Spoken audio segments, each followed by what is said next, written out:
સુરત હવે ઉદ્યોગ અને રોજગારો માટે જાણીતું થયું છે, પરંતુ હવે જાણે ડિંડોલી વિસ્તાર દારૂની રેલમછેલ કરતા હોવાથી પણ પ્રખ્યાત થવા પામ્યું છે।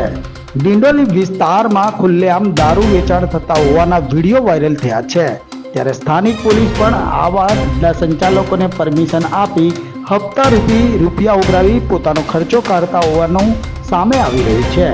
પોલીસ સામે તો અનેક સવાલો ઉઠે છે, પરંતુ જ્યારે દારૂની વાત આવે ત્યારે પોલીસ આ ખાડા કાન કરી રહી છે। ત્યારે શહેરના કેટલાક વિસ્તારમાં અને ખાસ કરીને ડિંડોલી વિસ્તારમાં વિદેશી દારૂનું ખુલ્લેઆમ વેચાણ થતું હોવાનું જાણવા મળે છે। ત્યારે શહેર પોલીસ અને શહેરની જાણીતી ક્રાઇમ બ્રાન્ચ, પીસીબી અને એસઓબી જેવી બ્રાન્ચ પણ આવા અડ્ડા સામે કોઈ કાર્યવાહી કરશે કે નહીં તેવી માંગ ઉઠવા પામી છે।